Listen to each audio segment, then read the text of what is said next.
I want to welcome you to the castle and to the 2013 conference of the Institute for Iraqi Studies here at Boston University. Our theme today is Iraq+10, Looking Forward, and I'll reflect on that for a moment. I do want to talk a little bit about the Institute and so on and tell you what we're about. And first of all, to welcome each of you. Some of you have traveled a few steps, some of you have traveled a few miles, some have traveled across the U.S., but others have traveled thousands and thousands of miles, and I'm very grateful for those who've made the effort to be here. I know it's not easy in this busy world and with all the added complications of travel and security and everything else to make trips like this, so we're very grateful that you're able to be with us today. If I could ask as a favor, we are videoing today's presentations so we can share the events with a larger audience. If you have a cell phone, if you would please follow my lead, go to your cell phone and turn the ringer off. Our sound people will be very grateful. They're using microphones that are so sensitive that if your cell phone rings, their eardrums will burst, I'm told, so we don't want to cause any harm. But we are meeting here this week during a difficult week in Boston.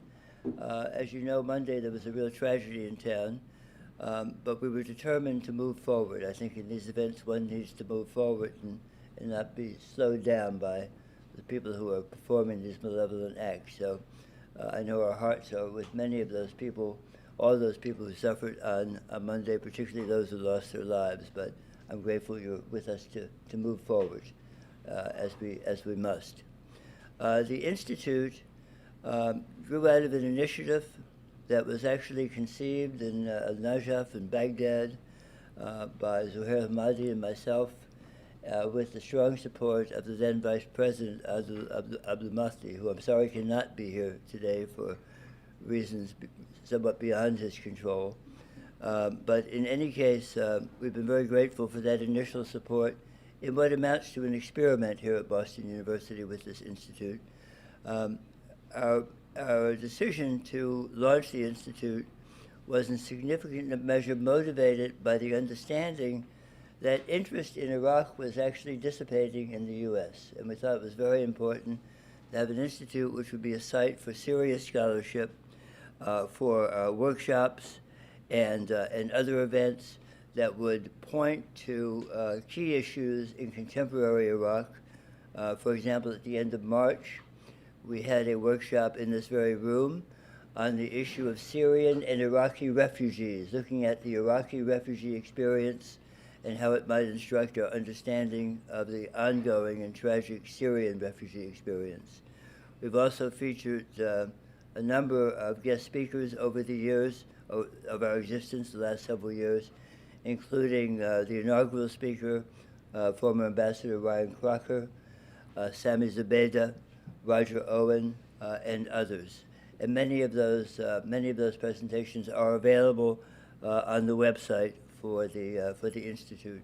And following the meeting, I'll send you full links to all of the events that you may find interesting, including after they're posted in a few weeks, the streaming videos from this event.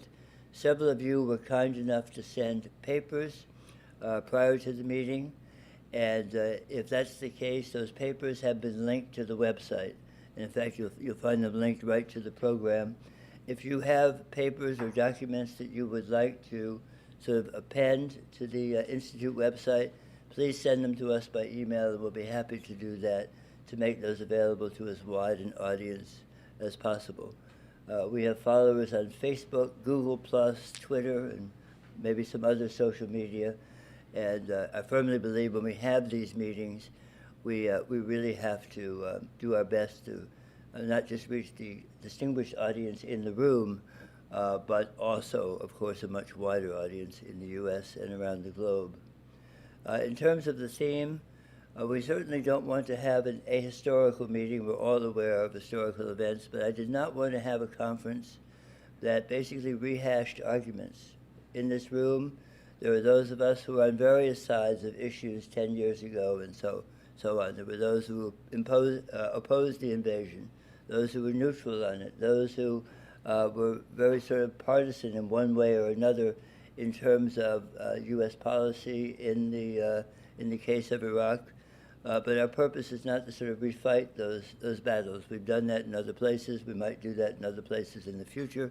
But what we really want to do is sort of stick to this theme of looking at Iraq today, contemporary Iraq today, and where this country is going internally in terms of its politics, in terms of state-society relations, in terms of its regional politics, and in terms of its bilateral relationships, particularly with the United States.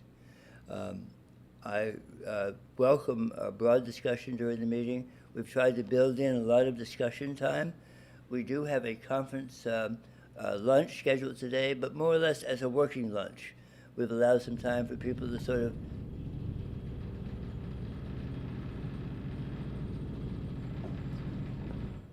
grab the lunch, but we hope you'll come back in as you're finishing lunch, and we'll continue our discussion. We're supposed to finish today at 2 o'clock. We'll probably go to about 2:15 or 2:30. Tonight, as you know, there is also a forum at Harvard University, which begins at 6 p.m. Is that correct, Megan? At 6 p.m. And we will be providing transportation from the Hotel Commonwealth for those who would like to attend the forum. We'll be shuttling people from the Hotel Commonwealth, or you can make your way over to the JFK School at Harvard yourself. That starts at 6 and runs to a little bit after 7 p.m., if I'm not mistaken. I'm sorry for this noise. We didn't anticipate this. And I don't think there's much we can do about it right now. I think we're going to have to fight through it. Hopefully it won't last too much longer. Without further ado, I'd like to introduce our moderator for the first panel, Gareth Stansfield, who many of you know for his work on Iraq, not least on Kurdistan. He's one of those participants who has provided one of his very recent papers just published in International Affairs, a very important paper, I think, which asks interesting new questions about Kurdistan. We'll get into some of that discussion tomorrow, I think, when you're making your own presentation. But we've asked Gareth to moderate the first session with His Excellency Abdul Latif Rasheed to kick off the discussion. So Gareth, the floor is yours. And by the way, if you're speaking from the podium, if you choose to, please try and stay at the podium so we can capture your words for the video and audio tracks. Thank you very much. Okay, thank you, Richard, and I'd like to be the first to thank you for inviting us all to what is, I think, a very important event. There's a great deal happening in Iraq at present, and as we've discussed over dinner and at other places, Iraq seems to have dropped off the radar, certainly in London, and I think even more so in Washington. So to be part of a group that is attempting to maintain a focus on what is happening there at an important time, I think, is an important thing to do. As Richard mentioned, my history with Iraq goes back to 1996. I'm currently a professor in the University of Exeter in Middle East politics, but my career started in Iraq in 1996 when I was fortunate enough to be tasked by DFID, the British government aid agency, to work as an advisor to the two Kurdistan regional governments that then exist in the north of Iraq. It's therefore a great pleasure for me to chair this panel with Dr. Latif Rasheed speaking, as Dr. Latif was, I think, one of the first Kurds, one of the first Iraqis that I met at the beginning of my career, and helped me, guided me, educated me, criticized me a great deal over what I've written in the decade following that, and I'm proud to say that we've remained very good friends ever since. Dr. Latif, in 1996, and before then, was a representative of the PUK in London and served as a very senior figure in the Iraqi National Congress that formed from the early 1990s, and had a very prominent place not only as a representative but as a leadership figure within the PUK, within the INC, and indeed within the wider Iraqi opposition. He's certainly not known as a figure who keeps his opinions to himself. Since 2003, he's served as the Minister of Water Resources in the government of Iraq and has been the longest serving minister, serving 4 consecutive governments. He's now no longer a minister, but he's a senior advisor to the Iraqi President Jalal Talabani, working particularly in foreign relations, international relations, and overall political strategy. As I said, this is a very important time for Iraq, but also looking particularly at the Kurdish dimension. Many questions that were unanswered or have not fully grappled with since 2003 concerning the status of the Kurds and their position going forward seem to be coming home to roost today. Whether these are issues to do with the disputed territories and Article 140, whether it's to do with the issue of the hydrocarbons law and the management of oil resources, wider regional relations, so Erbil's relationship with Ankara, Erbil's position towards Syria, all of these are now in the mix. And of course we have the overall question about what Iraq will be in the future and what it will mean to be an Iraqi. Reflecting on those questions, and I'm sure many more, Dr. Latif has half an hour and then a further half an hour for a discussion. Dr. Latif.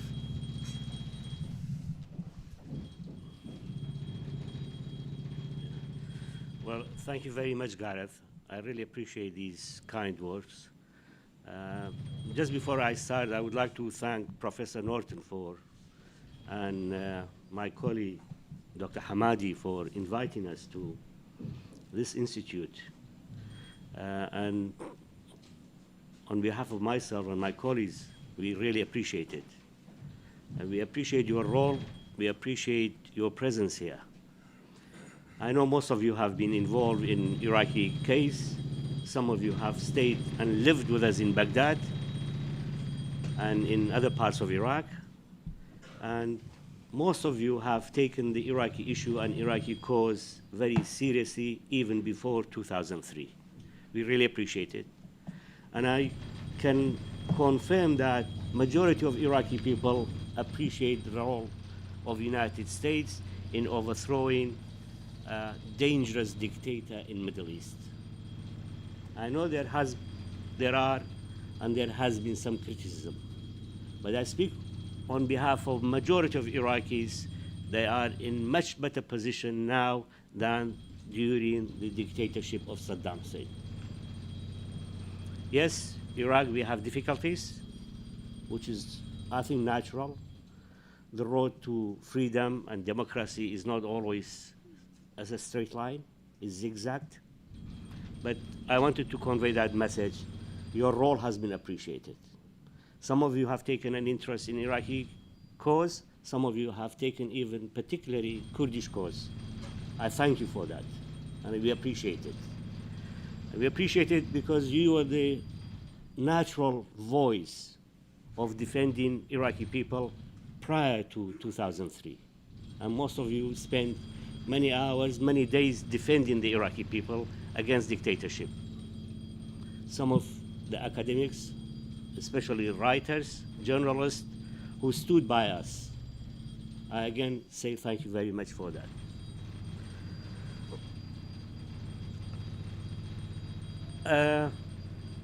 Before really coming to Boston, unfortunately for a period of time I was away from Baghdad. And when Dr. Hamadi kindly and Dr. Adil, they phoned me to be present here, and I said, what is the theme of the meeting? They told me Iraq+. And I really very quickly prepared some notes, and I sent it to my son who's in London to have a look at it for me. He didn't reply back to me. And when I phoned him, I said, what happened? He said, well, I read it, but it was so negative, I didn't know what to do with it. So I was very glad that they asked me to talk about the Iraqi Kurds. I think one positive aspect from 2003, even prior to 2003, is the situation of the Iraqi Kurdistan. We have other positive points in Iraq. It's not all negative. For instance, the standard of living of majority Iraqis has risen not only twice or three times, multi-times. By the way, probably Megan knows about this more than I do. And Megan, I got a message for you. They miss you. They want you to go back soon. Permanently. Yeah. So there are other issues which are really unique in Middle East. For instance, individual freedom, media, newspapers, broadcasting, criticism of the government, from the president to the prime minister to members of parliament to ministers. All these are, I think, positive aspects, and I think it has established a political line in entire Middle East, the Iraqi situations. Yet, yes, we have serious problem. I hope during these discussions we can go over some of the positive aspects and at the same time the problems which we have in Iraq. But regarding the Kurdish situation, or Iraqi Kurdistan, which is now really labeled Kurdistan Regional Government, KRG, by everybody, I think it's been a unique success in every aspect of it, in development, in freedom, elections, development, raising standard of living, wages, salaries, all that has been taking place in a very short period of time. And KRG enjoys political, economical, and administration right from Baghdad. And this is for the first time the Kurdish population in Iraqi Kurdistan enjoy that sort of freedom and that sort of status. And we hope one day that success in KRG will be spread over Iraq. There are some tensions as well between KRG and central government, which I think is natural. But I don't think they will be long-lasting. There are efforts, there are determinations to solve the problems. Some of you might think that the Kurds of Iraq are planning to split Iraq and to separate itself from Iraq. I think that's really occasional exaggeration. Majority of Iraqis, majority of the Kurds, they want to live together. And they want to enjoy new Iraq, a federal Iraq, Iraq which is less centralized and more decentralized. The Kurdish situation in Iraq, right from beginning, the formation of Iraq never enjoyed any kind of freedom until the creation of no-fly zone. Under the monarchy, again, their national rights were not recognized. Yes, they were different from the rule of Saddam Hussein, but at the same time, their national rights were not recognized.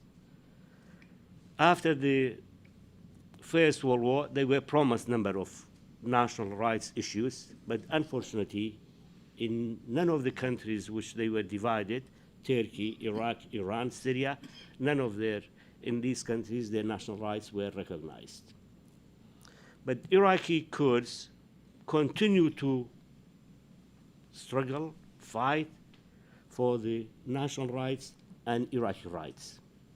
The main slogan of the Kurds in Iraq has been always Kurdish national rights and a proper democracy for entire Iraqis.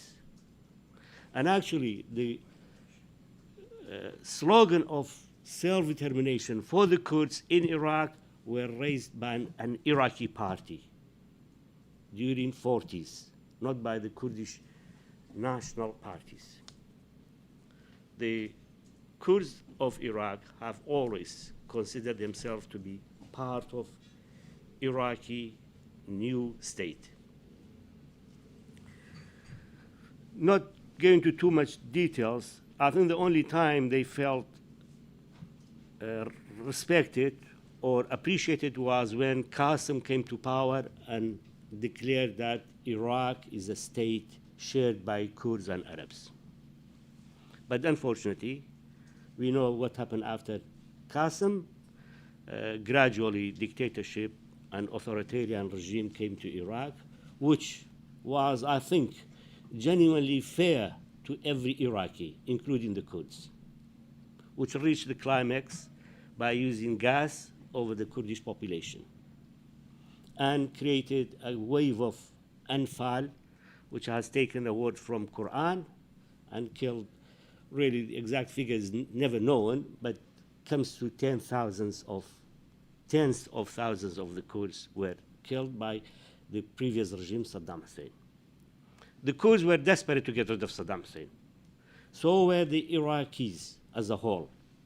Iraqis, when I say Iraqis, I include Shia, Sunni, Christians, everybody. I think the dream of every Iraqi was to get rid of Saddam Hussein. And with Saddam Hussein staying in power, there was no hope for Iraqi. It's a different situation. And Iraqis on ourselves, we couldn't get rid of Saddam Hussein. That's why we are grateful for multinational forces, especially Americans. I know you sacrificed, you paid a large financial and human price for it. We do keep the figures in our mind all the time. I think the total of your martyrs reached 4,500. Well over 30,000 were injured, and you spent large amount of money. And for that reason, we do appreciate it.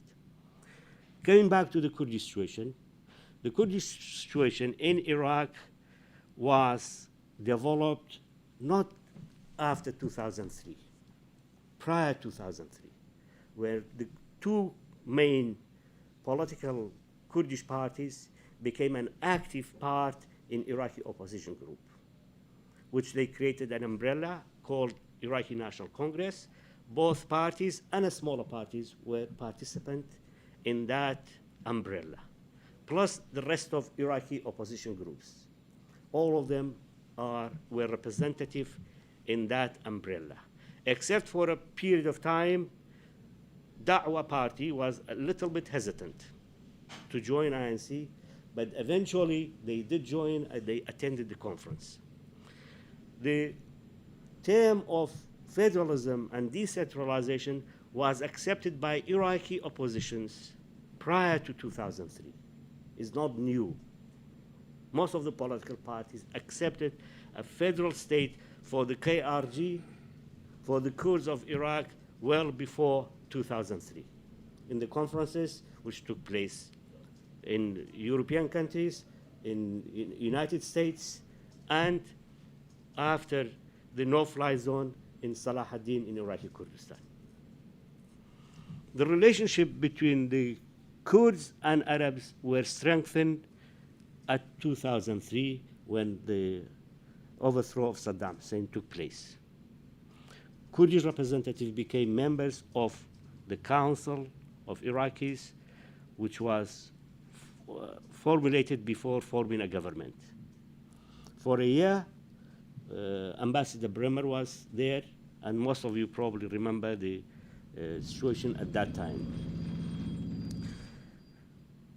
KRG became economic, administration, and social power in Iraqi Kurdistan according to the constitution, not by bilateral decision.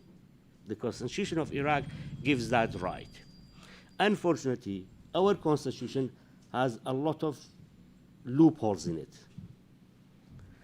What we needed was number of legislative matters to explain the clauses, the items, the figures in our constitution.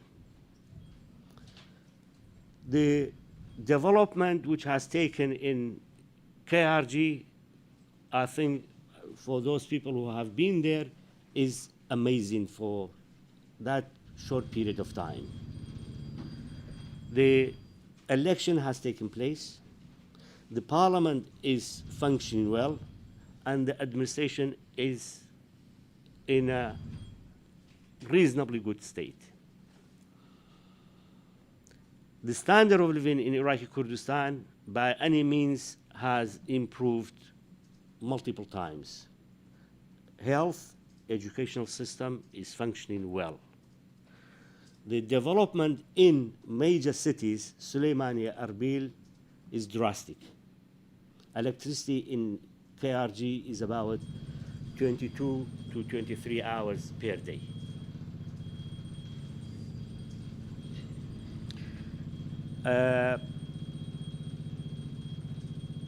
The KRG and the Iraqi Kurds, they joined the central government of Iraq.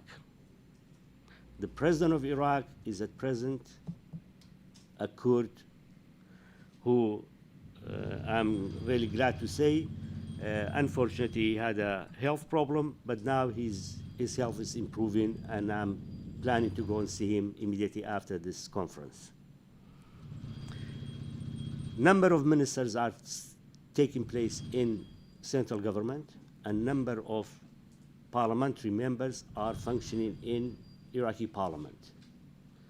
The Kurds, they came to Baghdad and joined Iraqi government rather than being forced to come to Baghdad. The situation prior to 2003, the Iraqi Kurdistan was almost isolated by everybody, and it was almost independent of Iraq.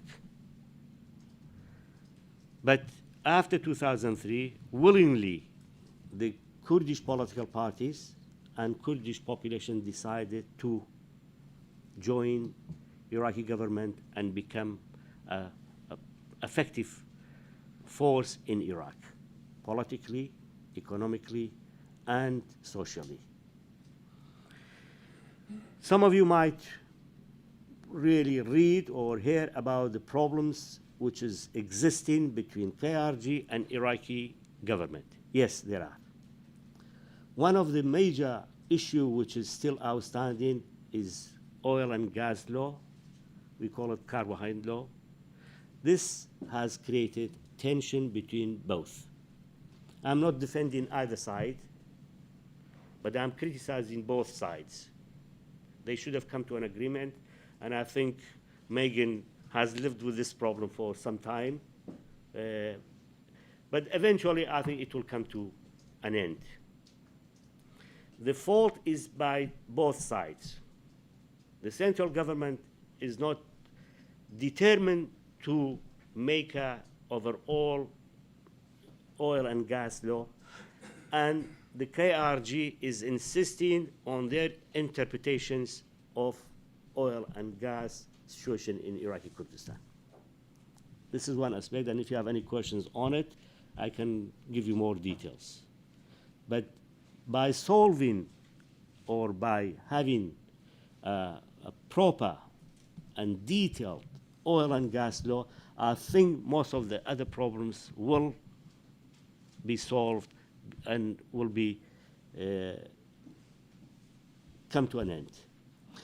There is another one or two other problems. Disputed areas.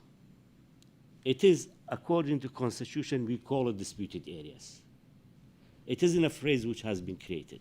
This has been studied, and the disputed areas should really, both sides should take active measures to come to a conclusions. The reason for not finalizing disputed areas, it has been related to major issue, major problem in Iraq, which is terrorism. Terror in Iraq, car bombs, targeted assassinations, and overall general terror in Iraq does not allow the government to function properly. And I think this is the purpose. We haven't been very successful in controlling terrorism, and there are a number of reasons for it. First of all, there is still a lot of mistrust between political parties. I don't hide it. Between Kurdish political parties, Iraqi political parties, between Iraqi political parties among themselves. This mistrust is causing serious problems in bringing Iraq forward. Terrorism is using this mistrust between political parties and find its way. We have certain areas in Iraq which is almost no-go area. Part of Mosul, part of Diyala, part of western area, Rumadi. These are still part of a no-go area. And plus Kirkuk area as well. So and disputed area usually comes under this umbrella. That's why it's been very difficult to find solutions. It's not the fault of one side, one individual, because a lot of people say, well, the Prime Minister is not keen to do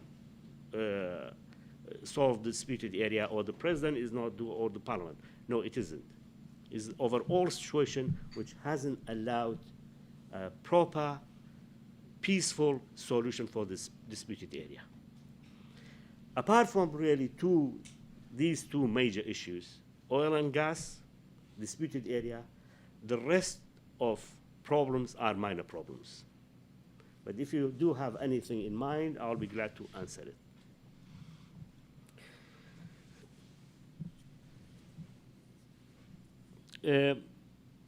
The plan in the KRG or Iraqi Kurdistan is putting forward to solve the problems. And I was glad to hear that just before we left, a delegation from KRG came to Baghdad and submitted their points of view, and they were waiting for a response from Prime Minister's office, from the rest of cabinet, how to solve these problems. And I think this will probably take some time, but they will come to an understanding. There is contact between the two sides, and both sides have decided to solve the problem. This is, I'm glad to say. On a larger scale, I think the Kurdish issue has become, first of all, national, secondly, regional, thirdly, international issue.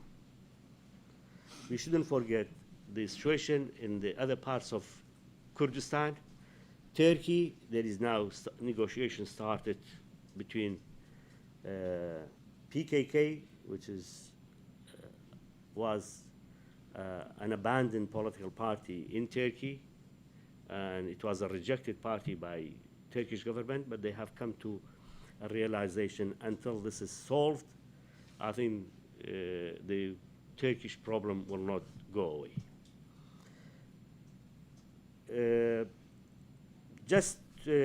I think it was about last week, an important delegation from Socialist International.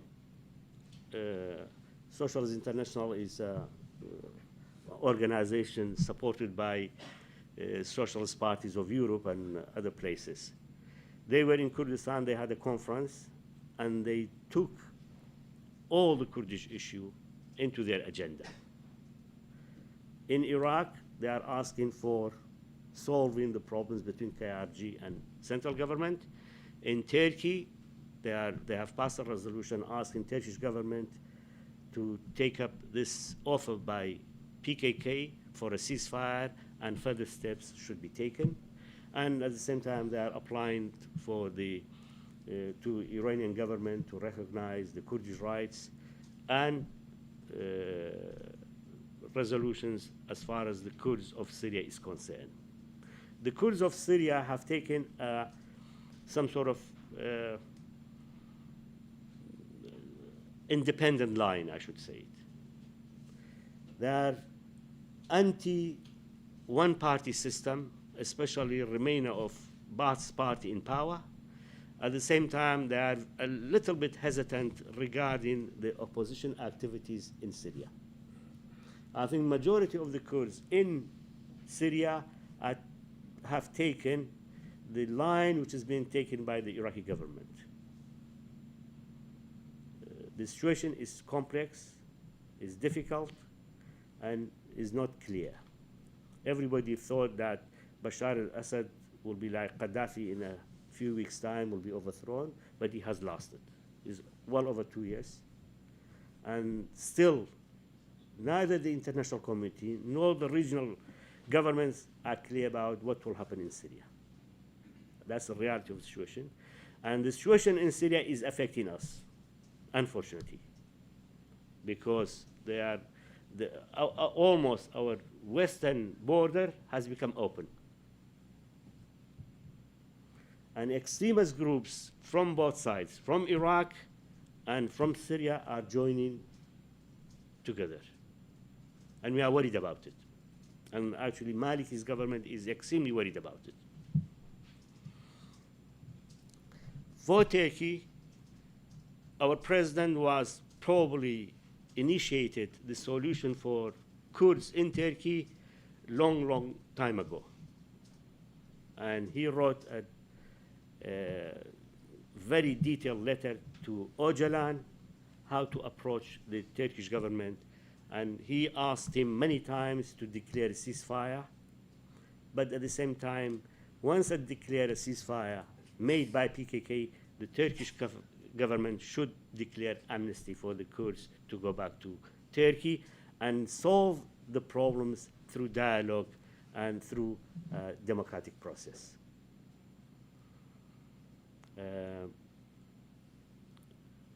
How are you doing for time? You've got 2 more minutes. 2 more minutes. Okay. If you want them. Yeah. The situation in Iraqi Kurdistan, there is one important development which is going to take place. We have now in KRG opposition groups. Change is a group is called Goran. They have 8 members of parliament in Baghdad, and they have about 20 members of parliament in Kurdish parliament. They are in touch and dialogue with the 2 main political parties and with the other smaller parties, mainly Islamist parties. The trend in Iraqi Kurdistan is to change the system of election, especially presidential elections, from direct elections of presidents to parliamentary election like Iraq. This debate is still going on. It hasn't been finalized. I think majority of political parties in Iraqi Kurdistan would like to see a parliamentary election rather than direct elections of the president. The other point which I really would like to emphasize on it is the relationship between political parties in KRG and the rest of political parties in Iraq. This mistrust or defiance by political parties in Iraq has to come to an end to allow democratic process to take its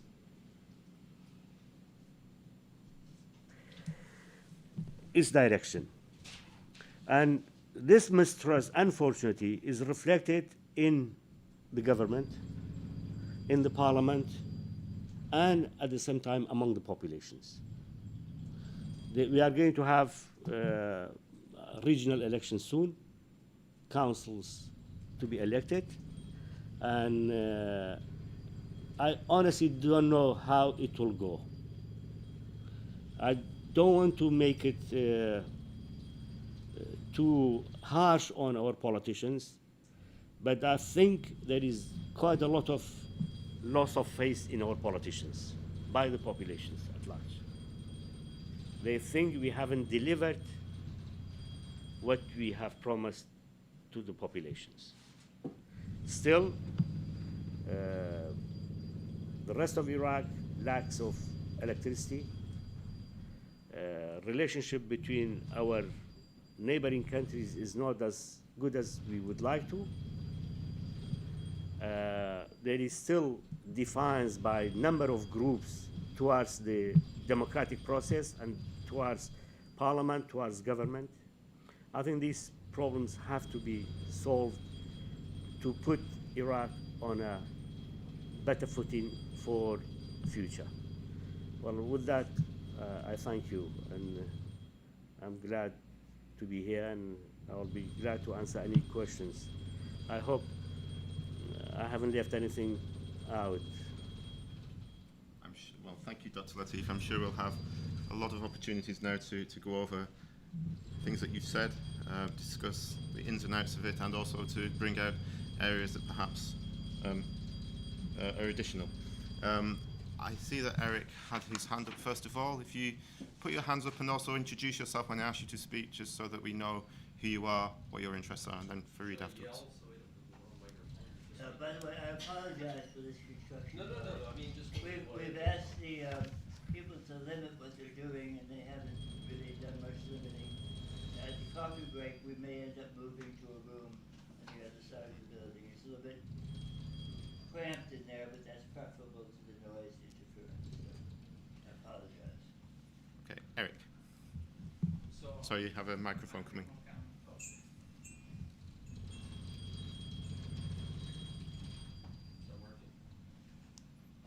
I really enjoyed your talk, and you raised a lot of questions. I'm going to only try to focus on one, which is a difficult one. But leading up to that, I remember in doing research in the KRG in 2007 and 2008, knowing about the Anfal, which you mentioned, and Halabja and whatever. So I learned enough Kurdish to go there and apologize to people that I didn't speak Kurdish. And everybody says, Kurdish, Arabic, doesn't matter.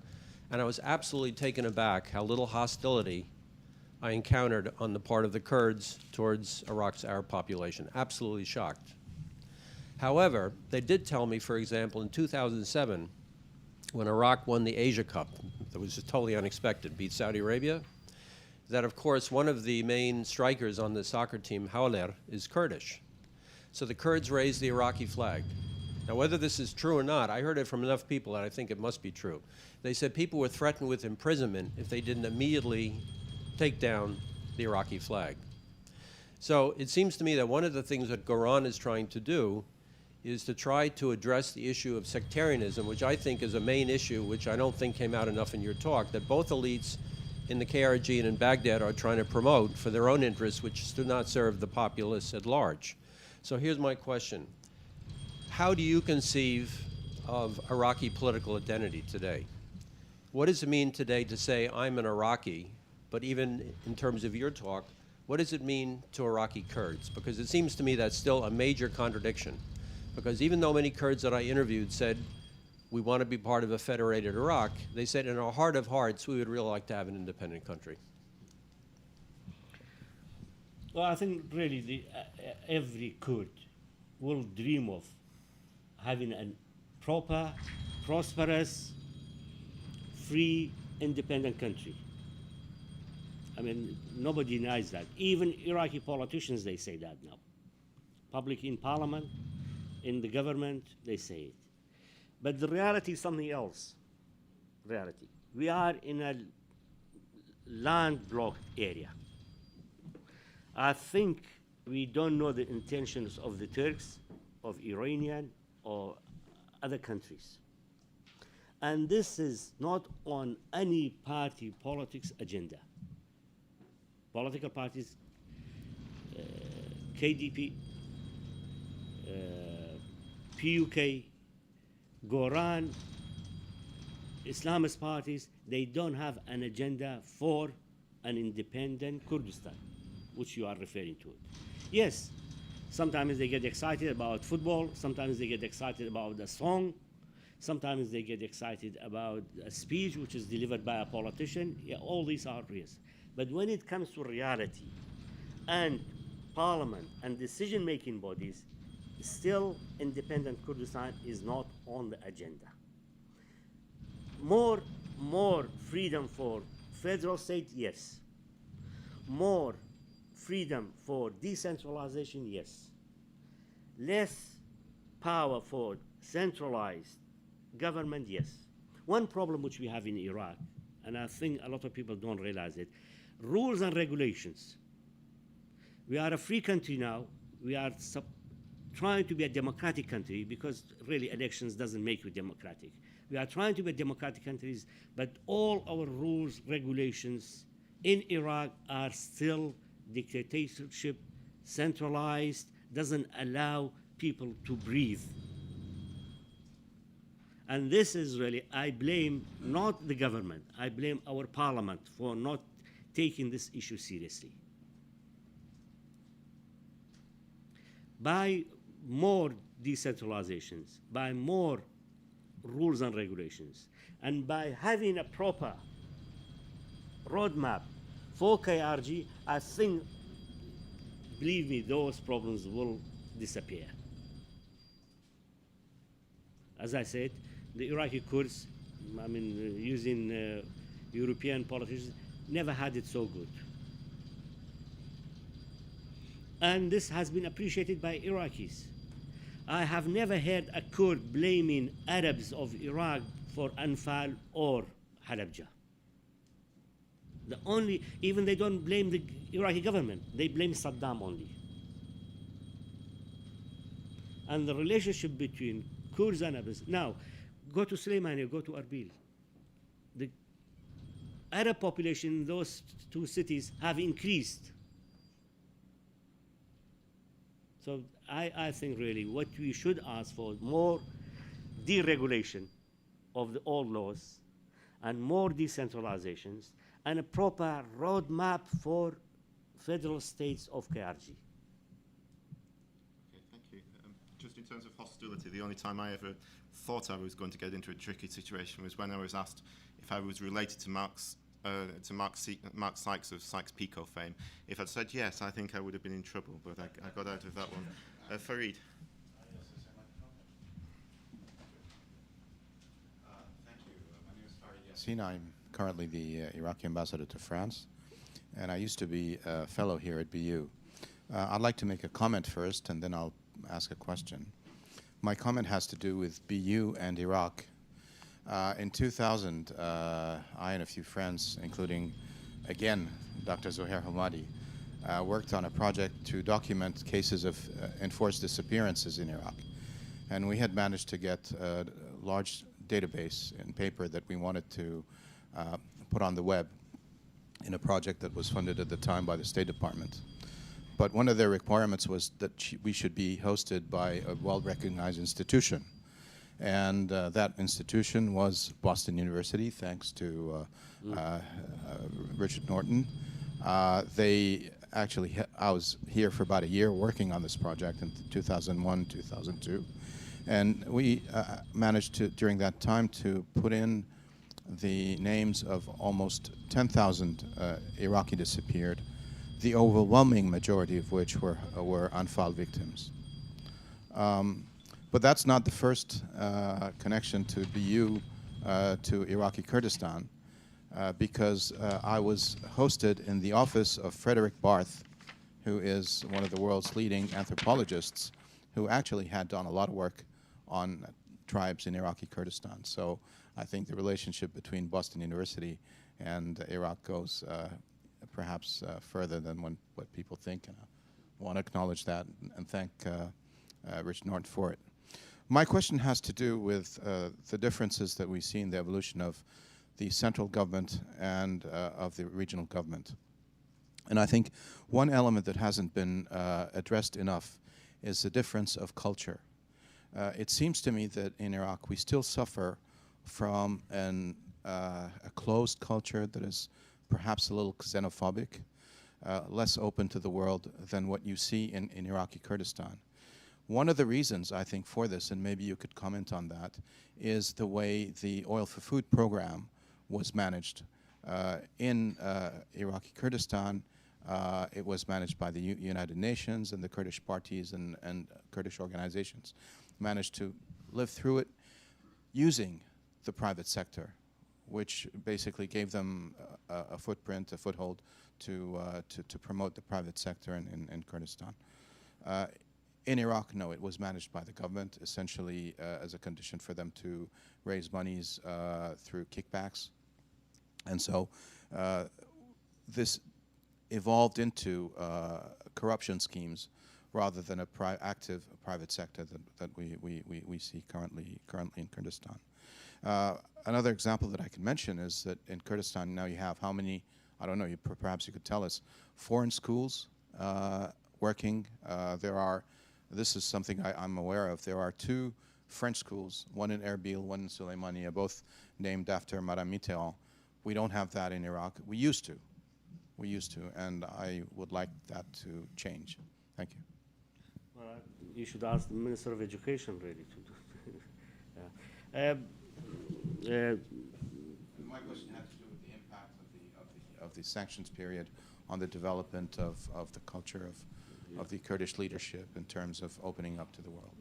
Well, I agree with you. I agree with you. Really, we started well before Iraq. We started in 1991 to rely on ourselves, and we went through a very difficult period. I know from my experience, because I used to visit there, people, practically, we had large part of our population starving.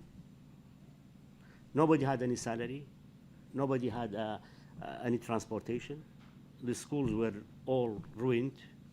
So it did take some time to rebuild that. Unfortunately, there are certain parts of Kurdistan, especially rural area, hasn't reached that standard which me and you would like to see it. But it will take time. It will take time. One thing which I have realized after getting back to Iraq, I think we did a lot of miscalculations regarding the effect of dictatorship on our society. Our society suffered for 40 years under dictatorship. Then sanctions, United Nations, then defiance. I'm really not ashamed to say, I felt that the Iraqi national belonging was very weak. And that will lead, and there are reasons for it. I mean, from the creation of Iraq, Iraq never accepted any leader. The British and well, Faisal was brought from Saudi Arabia. They wanted him. Huh? It was imported. It wasn't a request. He was sacked by the Syrians and they brought it to Baghdad to rule. That's a reality. But I think that will take time. Unfortunately, what hasn't allowed us to do really is this terrorism. Look, I mean, example, I'm very sorry that this bomb was blown up in this city. The entire city, in comparison, a small bomb. While we suffer every day, at least during a period you used to suffer from mega north, 30 to 40 car bombs. That doesn't, do you know how the number of our security forces in Iraq? Is over 1 million. Do you know how much the cost of it? So these are the difficulties which we have. That I recognize. My point is that there is another difference between Erbil and Baghdad, and that Erbil is more open to the world and Baghdad is less open to the world. And that's something I regret. I agree with you. I mean, but this is, she's here, Dr. Hanan, she should raise it in Parliament. We feel exactly the same. Not only that, even open to the world for people who are trying to help us in developing the country. We need to move on to NUS. I think the UN question is very important. I worked there for 4 years or so, and particularly with the UN and on the UN interface. And it seemed to me that the Kurds were sharpening their teeth in bureaucratic politics and learning the sharp end of administration and bureaucratic infighting with an organisation or set of organisations that were exceptionally hard work for them to deal with. And it wasn't an easy relationship at all. Nusayba. I'd like to ask you about Kurdish foreign policy. About Kurdish foreign policy. Why did the Kurdistan Regional Government choose to set up a Department for Foreign Relations? Is it constitutional for Kurdistan to be managing its own foreign policy? And do you think the Kurdish region has different foreign policy interests to the central Iraqi government? Well, according to constitution, by constitutions, we should have one foreign policy. And our foreign minister is a Kurd, by the way, from KDP, and is a relative to Mr. Barzani. We should have. Department of Foreign Relations doesn't really take place of Foreign Office. We don't have. I mean, I think KRG has 1 or 2 representations outside. Is mainly to encourage business and consultants and contractors to go to KRG. But that's not unusual. I mean, look at United Kingdom. Welsh have foreign representations outside. Scottish have representation outside. Sometimes Irish have representations outside. Look at Canada. Look at even Germany. Germany, some part of Germany, their region have representations outside the country. That doesn't, but the foreign policy of Iraq is one foreign policy, and it is central. And if KRG does something which is outside that, I think it's not according to the Constitution. Could I just follow up on that? How does that explain what seems to be an independent foreign policy from Erbil towards Syria compared to what Baghdad is doing towards Syria? I don't think the policy of KRG is different from the central government. The policy of certain political parties are different, which we have it in Baghdad the same. Okay? Okay, we can really unpack that one for a long time, but we have a lot of questions here. Samir? I mean, not all the political parties in Baghdad support the government's policy towards Syria. Some of them they criticize. Mm-hmm. They write articles. It's exactly the same in KRG. Okay. Samir? I know. Does this work? Samir Sumaidai. I think it's working Yes. for our Yeah, recorders. yeah. Yes. Samir Sumaidai, former ambassador of Iraq to the United States. I think my track record in supporting the Kurdish rights is well known, and I was one of the first enthusiastic supporters of federal rights and rights of determination for the Kurdish population of Iraq. But the situation that we have now, after Iraq was liberated from Saddam, is not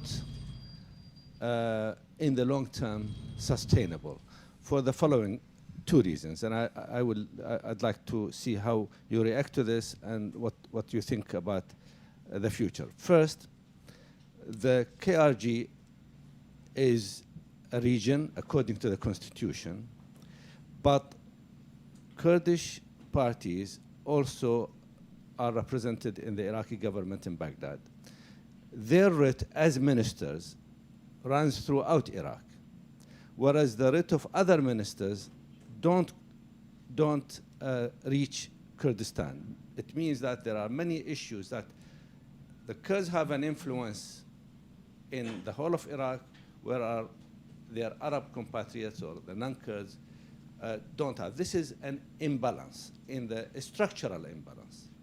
If the rest of Iraq was another region, then the federal government would have very limited powers, mainly defense and foreign policy, and then every region runs itself, as Kurdistan runs itself now.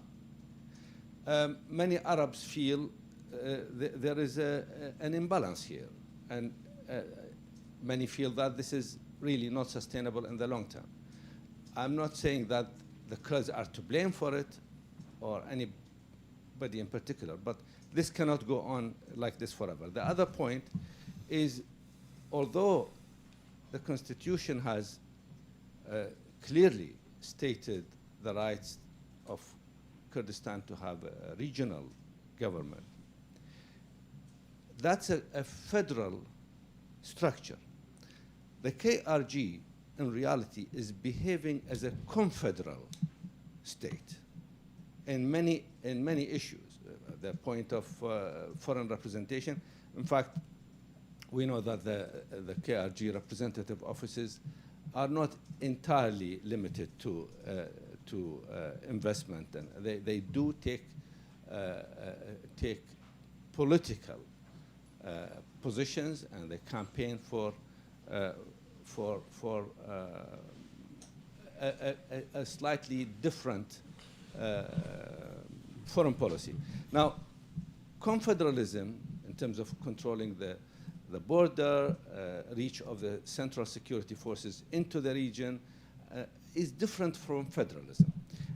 As the situation on the ground becomes more and more different, Kurdistan is marching ahead. The rest of Iraq is in a stagnant situation. Not all Iraq, not all. Well, many areas in Iraq, but the gap is actually increasing. It's not coming together. It would be in the interest of Iraq if everybody is emulating Kurdistan. But don't you think that this will be a strong impetus in the future to make closing up the gap difficult? I think, Kak Samir, I fully agree with you. There is a gap in interpreting our constitution. Our constitution was supported, and I think that any person who knows more about it, probably Megan knows about it, was supposed to be supported. First of all, it was drafted in a very short period of time. Okay? But that was done. Referendum took place, the Iraqi population voted for the constitution, and we can't change it now. With this mistrust between political parties, it's impossible to change it. But it has a weakness. It hasn't been supported by the laws of parliament. Most of it has not a clarity in it. And there is loopholes and different interpretations to clauses in it. I can give you many examples of it. That's one aspect. But regarding the federal or confederal, no, I don't agree with you. For instance, Scotland. Scotland is not even a federal, it's a region. They have their own parliament, they have their own law, they pay their own taxations, they have even their own currency, plus the flag, plus football team, plus everything. Yet, large number of Scottish MPs are in Westminster. Yet, I have seen it, sometimes 6, the top ministers, Scottish ministers, from the Prime Minister to Defence Minister to Foreign Ministers, were Scottish, while English don't have any representation in Scotland. When it comes to voting, about 12% or 15% wants to separate from United Kingdom. So no, I don't see that. On the contrary, if we have more deregulations, and if you draw up roadmap for KRG, I think it will strengthen Iraq, not weaken it. That's my belief, anyway. Thank you. Ali. Thank you. I'm Ali Banu Azizi from Boston College. I had a question about language policies.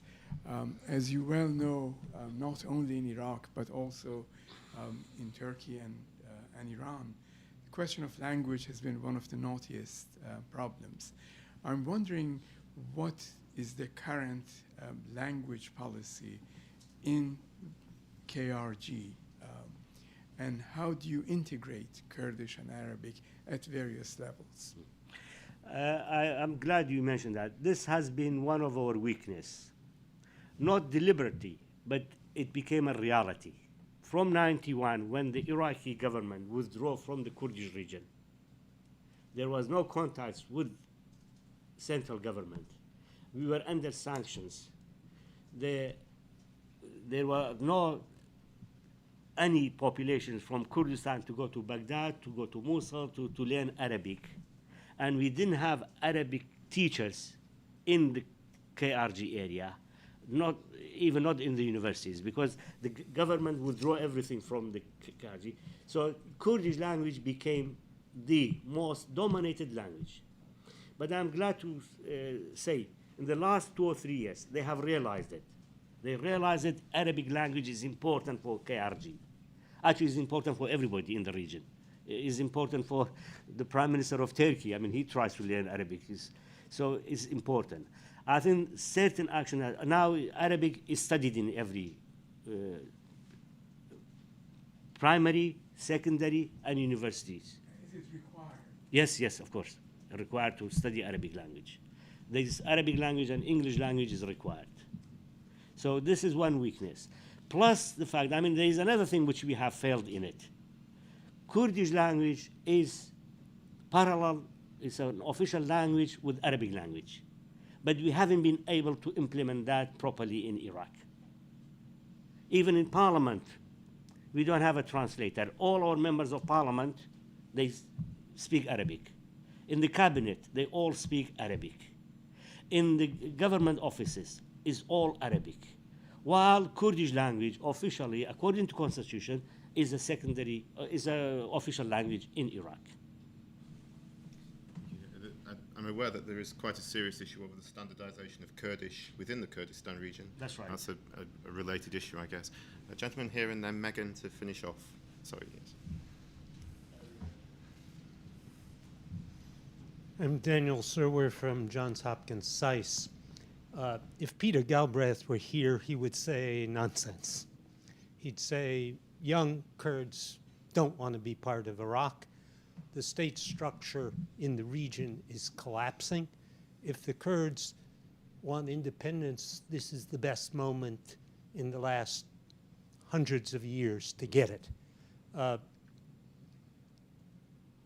understand that you aren't pointed in that direction. But what is the answer to a growing feeling in the region and among Kurdish youth that independent Kurdistan is inevitable? Well, Peter is my friend, and I know him well. Actually, when he was with Senator Pell, he was the first staff member to meet myself and at that time with Mr. Talabani. And he introduced us to the Congress for the first time on his first trip, 1988. From that day, Peter has been saying that. And actually, when Peter went 3 times, he went to Iraq and asked Saddam Hussein to take him to Kurdistan. Every time they did, prepared a helicopter for him, but halfway they said, we are short of petrol, they took him back. I have lived with Peter. I know Peter well. I know his ideas. Not about the Kurds of Iraq, but Turkey, Iran, everywhere. But the reality is something else. I think now, to be quite honest, the youth of the Kurdish youth, yes, they might have dream, but now today, they want to think about prosperity. According to the new Iraqi constitutions, we have all the freedom which we want. And most of the youth, they appreciate the new standard of living. They appreciate the new way of life. I think nobody denies that as a dream, or in future, 20 years' time, I don't know. I mean, 20 years' time, the Arabs might say, look, get out because we have more petrol, we don't want to share it with you. And that's on the card as well. They might say it. When we declared in opposition, the first time when we wanted federal Kurdistan, the strongest Islamic party, Hizb al-Da'wah, was against it. But 2 years later, they voted for it. They understood it. Now, most of the Sunni parties in Iraq, they were against federalism. Nowadays, they ask for it. Large number of political parties in Iraq, they say they want 3 regions: Kurdish region, Sunni region, Iraqi region. But that's still minority. It's not a majority. And they say that during certain aspects of life and by certain politicians. I cannot answer you in 10 years' time. The situation might say, really, reality. Say, look, we have enough petrol in south of Iraq. We don't want to share it with anybody. You go and find your own way. But today, I'm talking about official, on the political party's agenda. In our parliament and KRG, it isn't on the agenda. Okay, thank you. The very last question to Megan, and then we have to break for coffee, I think. Good morning. I'm Megan O'Sullivan from Harvard University. Thank you, Dr. Latif, for these comments and for this conversation. And extra thanks to Professor Norton for bringing us all together. Forgive me for going right to the jugular, but let's talk about KRG-Baghdad relations. I appreciate what you said, not placing blame on one side or the other. There's plenty of blame to go around. But when I look at the situation, to me it seems that the trajectory is really in the wrong direction. That despite the fact that we all acknowledge this is a major impediment to KRG development and to the rest of Iraq's development and Iraq's place in the region, still we are here 10 years on without really even, I would say, strong prospects for resolution despite your words of optimism. So I'm wondering, we all could agree that this mistrust needs to be dissipated. And I think about other enduring conflicts, and often we'll know what the solution is, it's just the context isn't right. Is this a case between the KRG and Baghdad? Or do we really need new ideas to try to resolve this situation? So if you could maybe reflect on that a little bit more. And you've mentioned, I think twice, this roadmap for Kurdistan. If you could tell me what that means, is that part of the equation of resolving these tensions with Baghdad, or is this a different idea? Thank you. Roadmap for Kurdistan, I need more clarity on the constitution by parliament. Really, regarding the foreign contacts, army, security forces, none of them are clear. The major issue, again, is the oil and gas law. You were there, I think 2007 we started passing it. But until now, the government, they haven't put a committee or some experts to make them sit down to come to some understanding. They want to treat this oil and gas law by statements. One statement from KRG ministers, another statement from Ministry of Oil. You cannot solve it by that way. That's what I mean. But if we do bring a professional expert to draft and to put together a proper oil and gas law. For instance, still, oil ministry in Iraq, they want to treat it as a centralized, restricted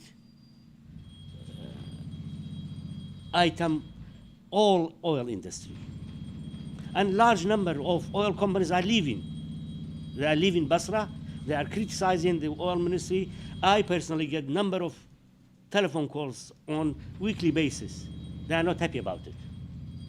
So, and the government hasn't developed a policy for oil and gas law, which is quite important. And if you do look at it, most of the friction starts between KRG. KRG is asking for, send me $4 billion US for the companies which have exploited oil. Central government says, no, I'm not going to send it. You send me 250,000 barrels a day, then I'll think about it. It's like a child's game, really, between the two sides. And until we have a proper understanding of the oil and gas, that situation remains as it is. Okay. Is that enough, or? We could go on forever. Yeah. I'm sure we'll have more opportunity later today. Well, honestly, that's my belief. The problems, problems, yes, there are problems, but they can all be solved. They can all be solved. I mean, you were there when we were talking about the Constitution. How long did it take? Arguments, going forward and backward. But eventually It's not that they're unsolvable problems. I think if you laid it out and you put a few intelligent people who had never set foot in Iraq in a room, they could come up with a compromise that that's would what be we face-saving.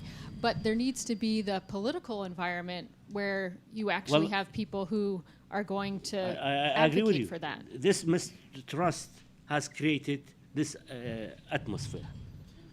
Okay, thank you. I think we, for the sake of the agenda, we need to bring this to an end. Okay, it really has to be very quick, otherwise I think we have to start not having coffee. My name is Zuhair Hamadi. I really have one question because I think everybody wants to have a break now. There is discussion and talk, and even a legislation that was passed by Iraqi Parliament to limit the terms of the Prime Minister to 2 times. Would the Kurds accept something like that, similar to the presidency in Kurdistan? And maybe we can make a bargain. At present, there is now limitation now, according to the draft constitutions of KRG.